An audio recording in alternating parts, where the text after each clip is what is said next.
नमस्कार, आप देख रहे हैं विस्टार न्यूज। मैं हूं दिवाकर विक्रम सिंह। कश्मीर फाइल्स को लेकर के इन दिनों पूरे देश में एक चर्चा हो रही है कि कश्मीर फाइल्स की उपयोगिता, इसकी प्रासंगिकता और इसकी उपादेयता है क्या। फिल्म को लोग देखने जा रहे हैं और एक खबर के मुताबिक रिकॉर्ड तोड़ कमाई कर रही है कश्मीर फाइल्स, क्योंकि इस पर बहुत कम बजट लगाया गया था और जितना खर्च हुआ उससे कहीं ज्यादा अब यह फिल्म कमाएगी, इसमें दो राय नहीं, क्योंकि यह बहुचर्चित है, विवादित है और इस पर सवाल उठाए जा रहे हैं। सवाल यह है कि एक फिल्म पर इतना बावेला क्यों। कश्मीर फाइल्स के जरिए 1989-90 से लेकर के कुछ वर्षों में जिस तरीके से हम एक शब्द का इस्तेमाल करेंगे जिसे कहते हैं जेनोसाइड, कश्मीर में जेनोसाइड हुआ, वहां पर नरसंहार नहीं, वहां पर जनसंहार हुआ। उस जनसंहार का सच दिखाया गया और वो भी उसमें जिस तरह से सांप्रदायिक और धार्मिक उन्माद के तहत कश्मीरी हिंदुओं को वहां से भगाया गया। अगर उसका सच सामने आ रहा है तो इस पर बावेला क्यों, बड़ा सवाल है। और ये बात जब फिल्म रिलीज होने से लोगों तक पहुंचे, इंटेलेक्चुअल्स तक पहुंची और उसके बाद जनता तक पहुंची, और अब एक बड़ी खबर यह है कि प्रधानमंत्री मोदी को भी इस मुद्दे पर अब बोलना पड़ गया है। प्रधानमंत्री मोदी ने कश्मीर फाइल्स को लेकर के एक बड़ा बयान दिया है। द कश्मीर फाइल फिल्म पर प्रधानमंत्री मोदी ने एक बड़ा बयान दिया है। पीएम मोदी ने फिल्म कश्मीर फाइल्स की सराहना की है। उन्होंने कहा है बेहतर तरीके से फिल्म बनाई गई है और ऐसे फिल्मों से सच सामने आता है, यह प्रधानमंत्री नरेंद्र मोदी ने कहा है। भाजपा संसदीय बोर्ड की मीटिंग में यह बात उन्होंने कही। द कश्मीर फाइल्स फिल्म पर चर्चा होनी चाहिए, यह भी प्रधानमंत्री ने कहा। वर्षों तक सच को दबाने का प्रयास हुआ है, प्रधानमंत्री मोदी ने यह भी वक्तव्य दिया है। सही इतिहास को सामने लाना जरूरी है, यह भी प्रधानमंत्री ने कहा है।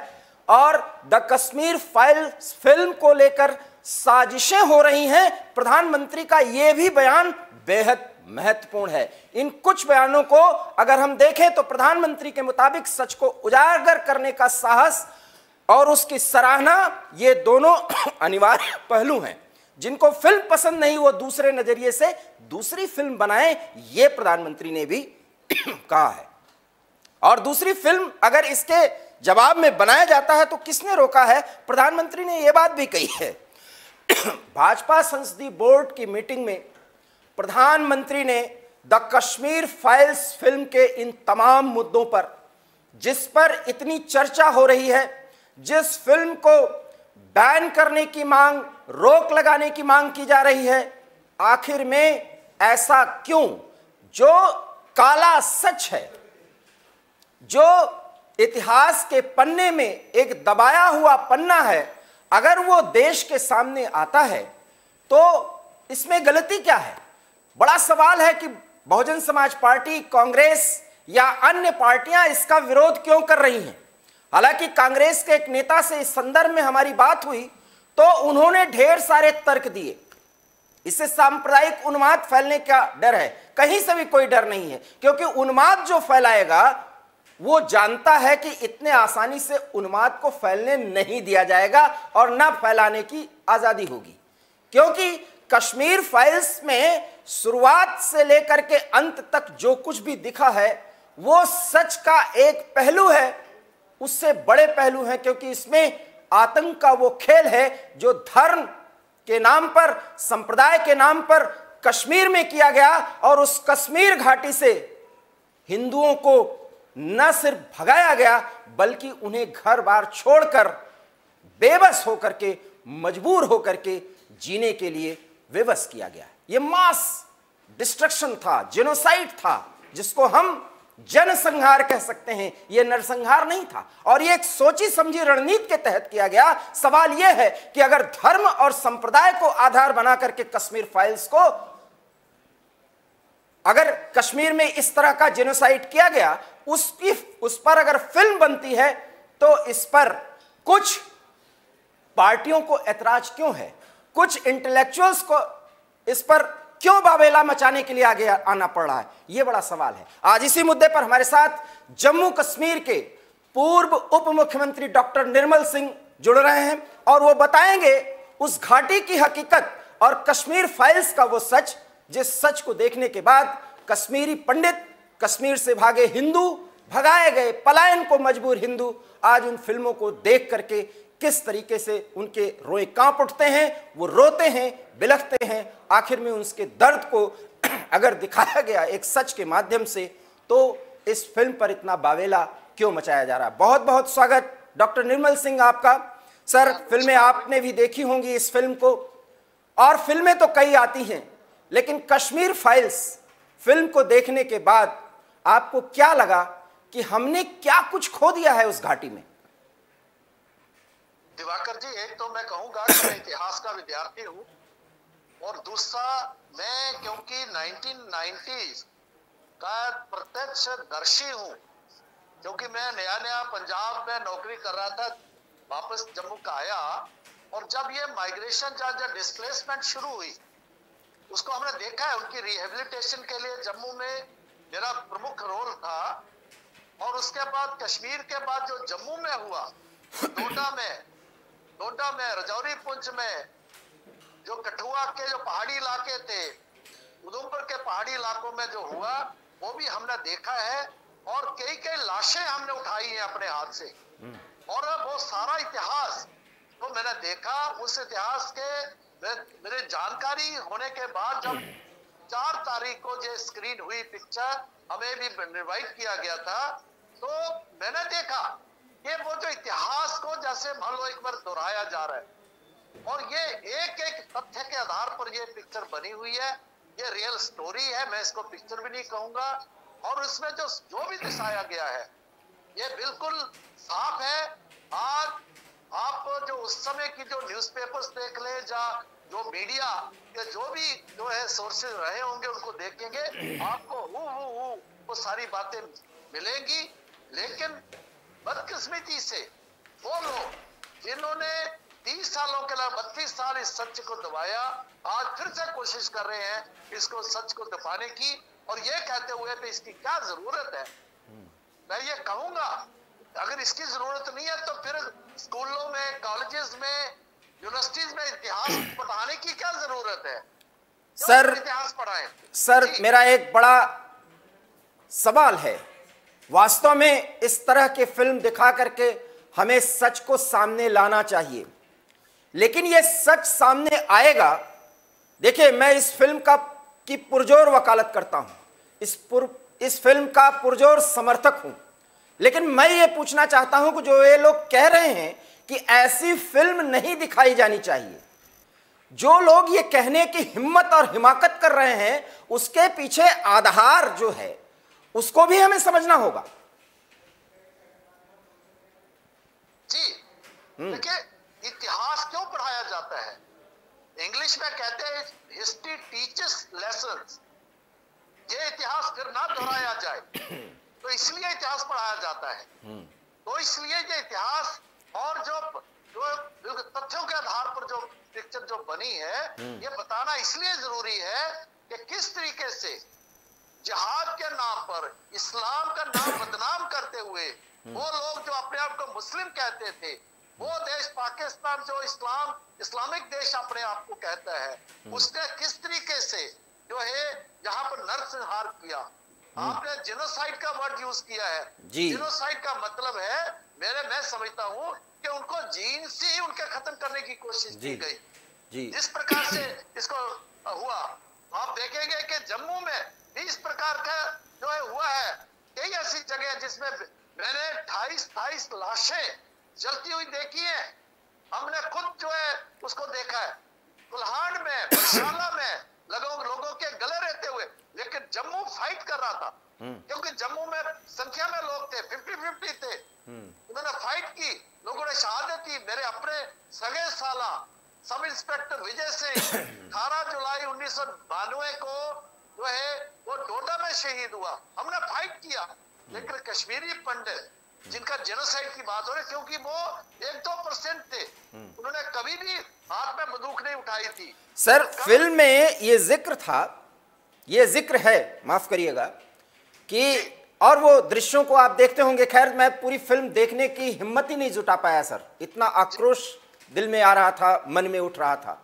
मैं ये कह रहा हूं कि जब जिहाद अल जिहाद अल जिहाद कहते हुए वो आगे बढ़ते हैं और ये कहते हैं कि हिंदुस्तान के खिलाफ जाना होगा, कश्मीर आजादी आजादी, और साथ ही साथ वो धर्म परिवर्तन की भी बात करते हैं, क्या ये फिल्म में जो बातें दिखाई गई हैं जी वैसा आतंकी कर रहे थे?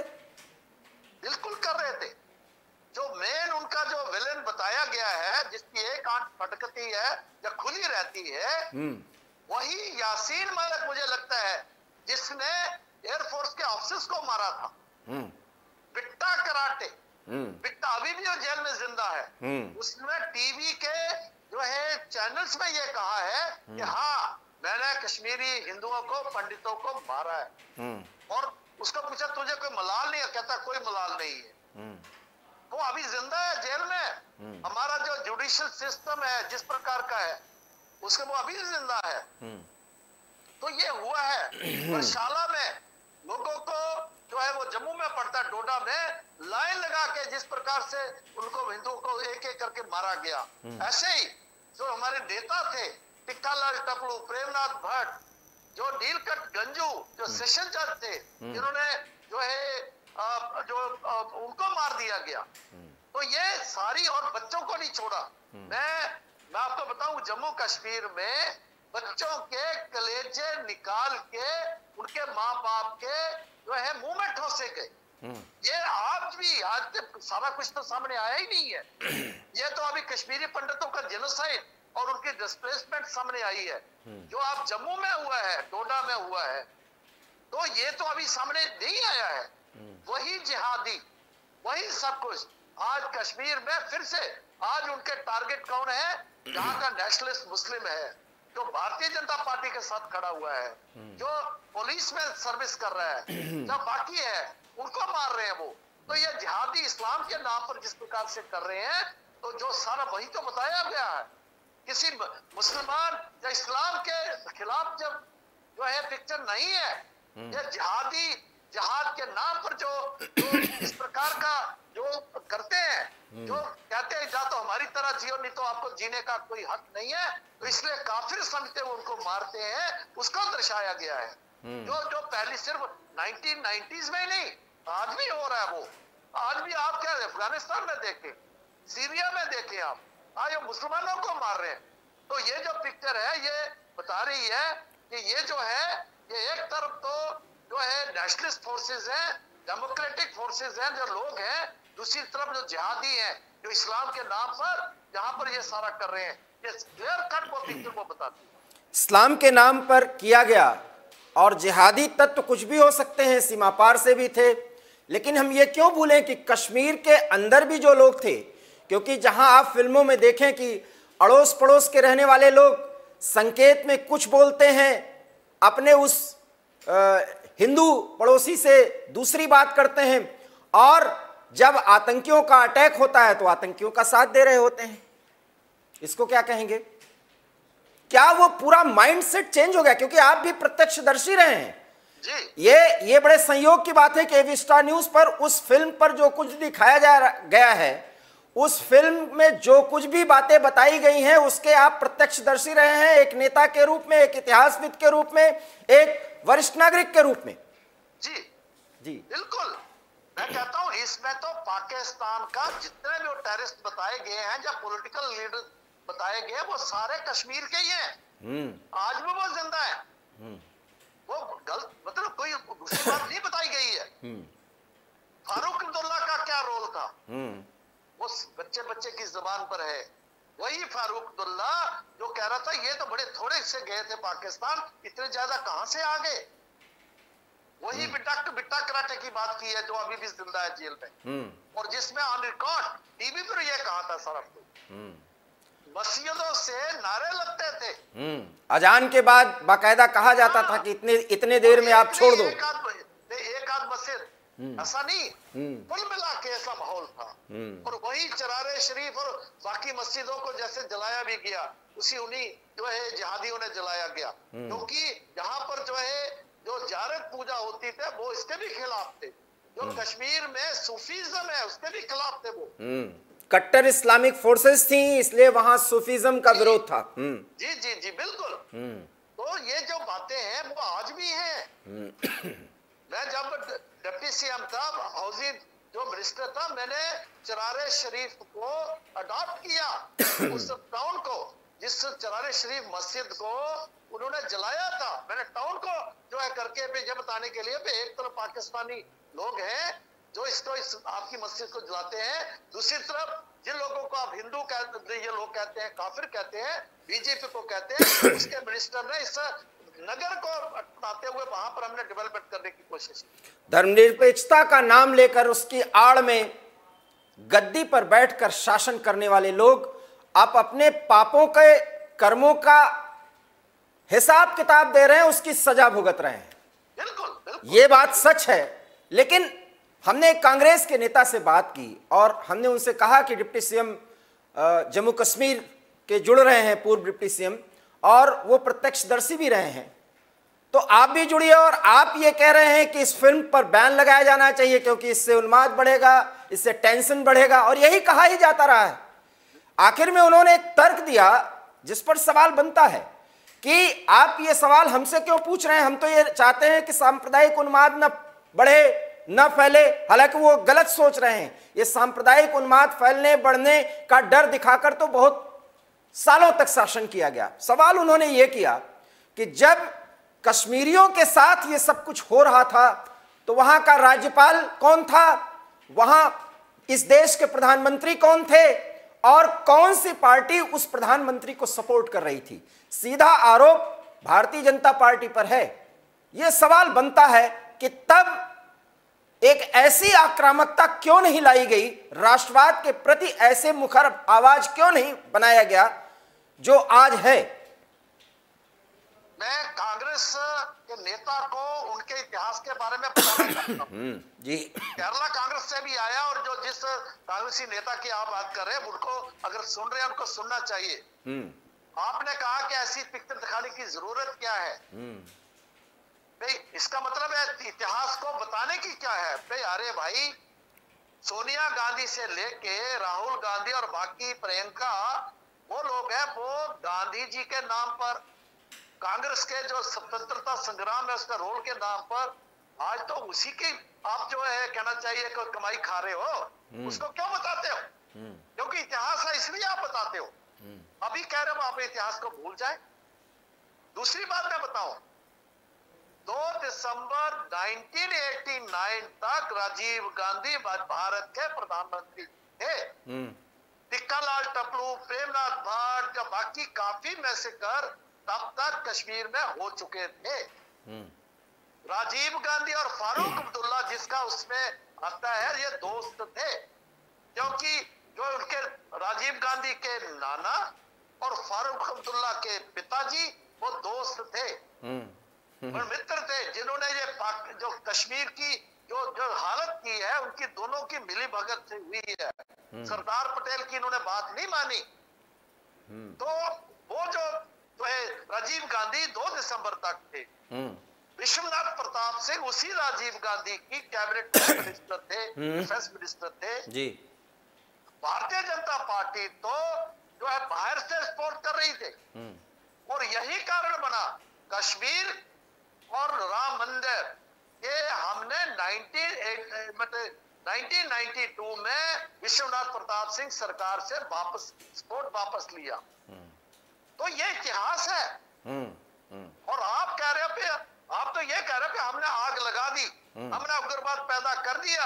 आपने तो 2 महीने में आप विश्वनाथ प्रताप सिंह को सपोर्ट करे थे, आपने इसको जो है बुझाया क्यों नहीं? अरे भाई शर्म आनी चाहिए इस प्रकार की बात को सोचते हुए। ये राजनीति करने का मुद्दा है, ये इसमें राजनीतिक रोटियां सेकनी चाहिए इस मुद्दे के ऊपर। ये इसलिए राजनीति कर रहे हैं सर, वो भी साफ तौर पर अब बोल देना चाहिए, बता देना चाहिए, क्योंकि वो कट्टरपंथी तत्व नाराज हो जाएंगे। और एक बार फिर मुद्दा उठाया जाएगा कि हिंदुओं और मुसलमानों के बीच वैमनस्य फैलाने के लिए इस तरह की बातें की जा रही हैं, यही बात की जाएगी। जबकि बराबर ये सच है, और सर ये आपके पार्टी के लिए भी, चूंकि अब आप लोग एक नेशनलिस्ट फोर्सेस जो है वो कश्मीर घाटी में भी प्रभावी हो रहे हैं। बड़ा सवाल है कि एक आंकड़े के मुताबिक 3 लाख तक बताया जाता है, लेकिन 11 से 12 लाख कश्मीरी विस्थापित हैं जो हिंदू हैं। वो अपने घरों को अभी तक क्यों नहीं लौट पा रहे हैं, क्यों ऐसी स्थिति नहीं बनाई जा रही? और कई बार हमने इस मुद्दे पर चर्चा की है सर। देखिए दिवाकर जी, मैं 2-3 इस प्रश्न में 2-3 जो है एस्पेक्ट्स हैं जी। एक है कि ये लोग जो कह रहे हैं कि इसमें हिंदू और मुसलमान में लड़ाई दंगे बचाने के लिए ये पिक्चर काम करेगी, मैं इनको बताता हूँ। क्या ये इनका मतलब ये है कहने का कि सारे मुस्लिम जो थे वो जिहादियों के साथ थे? अगर जिहादी टारगेट है, जिहादी जो इस्लाम के नाम पर कर रहे हैं उस वो टारगेट है, तो आम जो लिबरल मुस्लिम जिसको हम कह सकते हैं, जो शांति चाहता है, उसको क्यों कष्ट होना चाहिए? फिर ऐसे नेता को कष्ट होने की जरूरत नहीं है। तो इसका मतलब ये सारे उनके उसके पाले में डाल रहे हैं ना, जो गलत है। आज जैसे मैंने कहा, आज भी मुसलमान मारे जा रहे हैं कश्मीर में। दूसरी बात, यह सिर्फ राजनीतिक नेता नहीं है जैसे पिक्चर में बताया गया है। जेएनयू जैसे जो इंस्टीट्यूशंस है, जो लेफ्टिस्ट की डोमिनेशन है, और जिस प्रकार से जो है जो पल्लवी जोशी उन्होंने जो बताया है कि उसको पिक्चराइज किया है कि जेएनयू के लेफ्टिस्ट प्रोफेसर जो है बड़ी बड़ी बिंदी लगा के भारतीय संस्कृति के कवर में, और जो किस प्रकार से भारत के नौजवानों को जो है माइंड को पाइल्यूट कर रहे हैं, उसको भी बताया गया है। यहाँ के पॉलिटिकल सिस्टम को एक्सपोज किया इसने इस पिक्चर में, और जिहादियों के साथ कैसे उनका वो जो है कैमोफ्लेज करते हैं। इस प्रकार से सेकुलरिज्म के नाम पर, भाईचारे के नाम पर, मैं पाकिस्तान 2 बार गया हूँ, जिस प्रकार से पाकिस्तान उनको लगता है ये भी जम्मू कश्मीर के हैं, जफियां डालते थे वो, लेकिन हमने जब उनको अपना आईना दिखाया फिर कहने लगे भी नहीं ये तो हिंदू काफिर है, ये भारतीय जनता पार्टी के लोग। तो ये जो है एक बहुत बड़ा षड्यंत्र था जिसको इस पिक्चर ने बताया है। दूसरी बात ये मैं कहना चाहता हूँ। तीसरी बात, रिहेबिलिटेशन की जो बात आपने की, बिल्कुल कश्मीरी जो हिंदू है जो विस्थापित है जी, वो वापस जाए। कि भारतीय जनता पार्टी, मोदी सरकार, बीजेपी सरकार की प्रायोरिटी है। लेकिन माइग्रेशन जो डिस्प्लेसमेंट था ये पहला नहीं था भाई साहब, ये लोगों को मालूम होना चाहिए जी। 1948 में डिस्प्लेसमेंट हुआ, आपने सुना होगा। जी जी। अनुपम खेर कह रहे थे कि मेरे पिताजी, मेरे जो बुजुर्ग थे वो तो शिमला में थे। ये जो अपने जवाहरलाल नेहरू, इंदिरा गांधी और राहुल गांधी जो अपने आप को कह रहे हैं, तो वो जो है फिरोज गांधी के परिवार से है और जो है, लेकिन वो अपने आप को उनके साथ जोड़ते हैं। तो ये भी माइग्रेट होकर जवाहरलाल नेहरू के परिवार, मोतीलाल नेहरू तब जो है डिस्प्लेस हुए थे। एक वक्त था जब ये कहते हैं 13 परिवार रह गए थे कश्मीर में हिंदू जी। तो ये जो है माइग्रेशन उसके बाद ना हो, उसके लिए जरूरत है सुरक्षा, जरूरत है उनकी डिग्निटी, ऑनर, जरूरत है उनकी एम्पावरमेंट, इकोनॉमिकल एम्पावरमेंट कश्मीरी हिंदुओं की, और उनकी पॉलिटिकल एम्पावरमेंट उसके लिए। और जो रूट काज है इस सारे के लिए, अलगाबाद का वो था 370 35A, उसको समाप्त किया है। आतंकवाद के ऊपर अंकुश लगा है, आतंकवादी मारे जा रहे हैं, और जिस प्रकार से अलगाववादियों को जेलों में डाला गया है, आज उनकी कोई सुन नहीं रहा। वो जो है पूरा वातावरण बनाते हुए आप देखेंगे कि आने वाले वक्त में कश्मीरी हिंदू शान से, सुरक्षा से, डिग्निटी से कश्मीर में जाए, उसके लिए भारतीय जनता पार्टी की नरेंद्र भाई मोदी सरकार जो है कार्य कर रही है। सर इससे आगे की मैं एक बात कहता हूं, और उसके लिए रेजोल्यूशंस भी पास हुए हैं और संसद में संकल्प है हमारा, और सच यही है कि ये जो कुछ भी नरसंहार हुआ, माफ करिएगा मैं तो जनसंहार कहूंगा, क्योंकि जेनोसाइड है, नरसंहार तो बहुत छोटी बात होती है, जनसंहार कहूंगा। इस जनसंहार का वो दृश्य रूप में जब फिल्म के जरिए हम देख रहे हैं, तो हर एक भारतीय का, अगर वो भारत के प्रति वफादार है तो उसका खून खौलता है, धर्म चाहे उसका जो भी है, हम ये मानते हैं। और अगर नहीं है तो वो जिहादी है, हमको ये कहने में कोई गुरेज नहीं है। लेकिन इसका बदला तभी पूरा होगा जब आप जैसे नेशनलिस्ट फोर्सेस के लोग या पार्टी के लोग जो उस समय के जिहाद का, कथित जिहाद का, जिसमें कितने लाखों कश्मीरियों को मजबूर कर दिया, बेबस कर दिया मुफलिसी की जिंदगी जीने को, उनका हक हम तब देंगे जब पीओके हमारे पास आएगा। और उसके लिए जिसने षड्यंत्र किया है, अब डर उसके मन में पैदा हो जाना चाहिए कि पीओके हाथ से जाएगा। इसके लिए क्या करना चाहिए? बिल्कुल, आपने जो बात की, फरवरी 1992 का 94 का ये रेजोल्यूशन है, पार्लियामेंट का यूनानिमस रेजोल्यूशन है, और आज हम उस तरफ बढ़ रहे हैं। उसमें से आप देखेंगे कि वहां पीओजेके में भी इसके विरुद्ध आवाजें उठ रही हैं, पाकिस्तान के विरुद्ध। वो भी जो है अपना चाह रहे हैं कि किस प्रकार से पाकिस्तान से उनको आजादी मिले और भारत की तरफ वो आएंगे। उसके लिए भारत जो है भारत सरकार कार्य कर रही है। इसलिए निश्चित होना चाहिए। हम जो है, मेरी कोशिश है डिप्लोमेटिकली, और जिस प्रकार से वहां पर लोगों की जो आवाज बन रही है उसके आधार पर डिप्लोमेटिकली जो है, कूटनीति के आधार पर वो जो है पाकिस्तान इस बात को माने।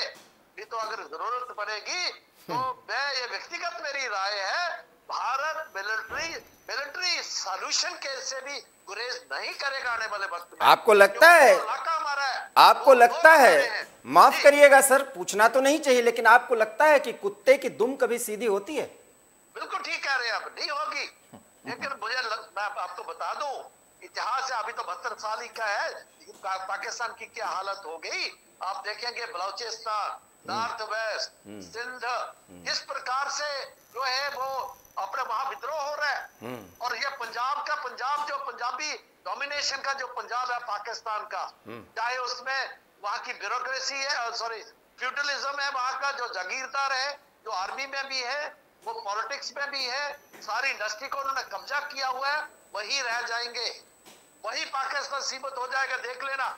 और पीओजेके तो उनसे हटेगा ही, लग होगा ही। आप देखेंगे 72 साल कोई ज्यादा नहीं होता किसी देश को बनते और बिगड़ने के लिए। नेशन बिल्डिंग जो है, सर एक भरोसा हमें दिलाइए, क्योंकि यकीन मानिए कि फिल्म को 20 मिनट देखने के बाद, मैं एक पत्रकार होने के नाते, मैं एक भारतीय हूं, मैं पूरी फिल्म नहीं देख पाया, क्योंकि मैं भी राष्ट्रवादी पत्रकारिता करता रहा हूं, मेरी शुरुआत ही राष्ट्रवादी पत्रकारिता से हुई है, और मेरा खून खौल गया, मैं नहीं देख पाया पूरी फिल्म। लेकिन मुझे अंदाजा है कि क्या क्या हुआ है, क्योंकि हमने भी रिपोर्टिंग की है, उसके बारे में ढेर सारे लेख लिखे हैं, और टीवी के जरिए जब भी हुआ तो मैं बोलता रहा हूं। एक ही जवाब है उस सवाल का कि हमें पीओजेके कब मिलेगा, ताकि उस अल जिहाद का नारा देने वाले अगर आज इस उम्र के पड़ाव पर पहुंच गए हों, क्योंकि तब तो उनके खून में जवानी था, तब तो वो इस्लामिक आतंकवाद के पुरोधा थे, उनको इस बात का एहसास हो कि 130 करोड़ भारतीय अब गिद्ध दृष्टि लगा चुका है पीओजेके पर, बिना लिए मानेगा नहीं। यह डर पैदा हो जाए, इमरान खान की बोलती बंद हो जाएगी, आईएसआई की जो सारी गतिविधियां वो बंद हो जाएंगी। हमें इतना प्रोएक्टिव एक्शन मोड में कब आते हुए दिखेंगे, ये आश्वस्त करिए, बाकी सारी बातें तो ये चर्चा इस देश में होती रहेंगी। दिवाकर जी, मैं आपके ध्यान में लाना चाहता हूं, अब सुनिए, सोचिए, 5 अगस्त 2019 के पहले कोई सोचता था कि 370 खत्म होगी, 35 एज आएगा? भारतीय जनता पार्टी ने अपने एजेंडे पर रखा था, सिर्फ भारतीय जनता पार्टी ने अपने एजेंडे पर था, किसी और पार्टी के एजेंडे पर नहीं था। और 5 अगस्त 2019 को करके दिखाया। और वो जो लोग कहते थे भारत के साथ रिश्ता टूट जाएगा, यहाँ पर जो है खून खराबा होगा, जो है लाखों लोग मारे जाएंगे, तो बिल्कुल भी एक परिंदे ने भी पर नहीं मारा। ये भारतीय जनता पार्टी है जिसका नेतृत्व नरेंद्र भाई मोदी कर रहे हैं। सर महबूबा मुफ्ती और फारूक अब्दुल्ला से मैं आपको पूरा आपका जवाब देना चाहता हूँ। जी पूरी बात करिए। पीओजेके वापस बरसाए आउटस्टैंडिंग है, वो तो हमारे पूरे भारत का रेजोल्यूशन है फरवरी 1994 का। ये कब होगा ये समय बताएगा। और जैसे हमें 370 जाते हुए पता नहीं लगा कि चली गई, तो ये भी कब जो है इसका शुरू हो जाएगा, कोई डेडलाइन देने जो है कभी भी हो सकता है। इसके लिए हम जो तैयारी कर रहे हैं, अगर जो है क्या नाम इसका जो है यूक्रेन में रशिया कर सकता है, अपने रशिया के अपने हिस्सों को वापस लाने की जो है कोशिश हो रही है, कर सकता है, तो वो तो हमारा कानूनी तौर पर संवैधानिक तौर पर हमारा हिस्सा है। तो आने वाले वक्त में आप देखेंगे इसको होता हुआ देखेंगे। और मुझे पूरा विश्वास है कि पीओजे के भारत का जो है अंग बनेगा, मैं अपनी आंखों से देखूंगा, इस प्रकार का मुझे भरोसा है। तो आप तो मेरी उम्र में मेरे से छोटे हैं, इस प्रकार की बात में ये आपको विश्वास दे सकता हूँ। भरोसा है सर, क्योंकि 130 करोड़ भारतीयों का अब ये सपना नहीं, अब उसकी जिद है कि हमको पीओजे के लेना है और लेकर रहेंगे। ये है, और मोदी है तो मुमकिन है, इसलिए हम कहते हैं क्योंकि 130 करोड़ भारतीयों के विश्वास पर प्रधानमंत्री मोदी आगे सोचते हैं और हमें अपनी भारतीय सेना पर पूरा भरोसा है, गर्व है। हम ऐसा करेंगे, स्थितियां परिस्थितियां आएंगी, अब उससे हमें कोई डिगा नहीं सकता। चलते चलते एक आखिरी सवाल सर, फारूक अब्दुल्ला, उमर अब्दुल्ला और महबूबा मुफ्ती से भी कहिए, फिल्म को देखें और ढेर सारे ट्वीट करें। बिल्कुल बिल्कुल। हेलो जी जी जी, आप बोलिए सर। जो आप अपने आप को जो भी है अपने आप को कहता कि मैं हिंदुस्तान में रहता हूँ, हिंदुस्तानी हूँ या नहीं हूँ मैं उसकी बात नहीं करता, मैं हिंदुस्तान में रहता हूँ, उसको इस पिक्चर को देखना चाहिए। जो आडंबर करते हैं सेकुलरिज्म का, भाईचारे का, उनको जरूर देखना चाहिए और उसमें एक एक को देखना चाहिए। और मैं उनको कहूंगा, अगर आप में ये हिम्मत है, अगर आप जो है सच्चे महापुरुष को मानते हैं, जो आप मुझे पोस्ट करते हैं, आप जो है उसको जो बताए फैक्ट्स बताए हुए हैं, तो उनको देखते हुए इसके ऊपर ट्वीट भी करना चाहिए और पिक्चर की सपोर्ट करनी चाहिए। ये मैं आपके चैनल के माध्यम से इन नेताओं को कहूंगा। कश्मीर फाइल्स पर आपने एवी स्टार न्यूज के साथ विशेष बातचीत की सर, आपका बहुत बहुत धन्यवाद। और इस तरीके से इस पूरे मुद्दे को आगे बढ़ाते रहिए। तो आपने ये सुना कि किस तरीके से जम्मू कश्मीर के पूर्व उप मुख्यमंत्री डॉक्टर निर्मल सिंह ने कश्मीर फाइल्स को लेकर के अपनी बात की। हम आपको बता दें कि कश्मीर फाइल्स में जो कुछ भी दृश्य या जो कुछ भी प्रसंग उठाए गए हैं, उन सब को इन्होंने अपने आंखों से देखा है, क्योंकि उस समय भी ये भारतीय जनता पार्टी के नेता थे, इतिहासविद हैं, इतिहास के प्रोफेसर रहे हैं और हैं, इसलिए वो पूरी बातों को तफसील से आपको बताने की कोशिश करते रहे। और एक दर्द उनकी बातों में भी छलका और सवालों में मेरे भी छलका, क्योंकि मैं एक पत्रकार होने के साथ साथ एक भारतीय भी हूं। और कश्मीर में जो कुछ भी जेनोसाइड किया गया और उसके माध्यम से धर्म की एक आग लगाई गई, उस आग का पटाक्षेप भारत करेगा, क्योंकि हमें पीओके लेना है, ताकि धार्मिक जिहाद के नाम पर उन्माद फैला करके कश्मीरियों को बेरहमी से प्रताड़ित करने वालों को उनके अंजाम तक पहुंचाया जा सके। शायद इस फिल्म की प्रासंगिकता और इसकी उपादेयता इसी में निहित है। एवी स्टार न्यूज में इतना ही। देश और दुनिया की तमाम बड़ी खबरों के लिए आप देखते रहिए एवी स्टार न्यूज, क्योंकि यहां खबरों का सिलसिला कभी नहीं थमता। फिलहाल मुझे दीजिए इजाजत, नमस्कार।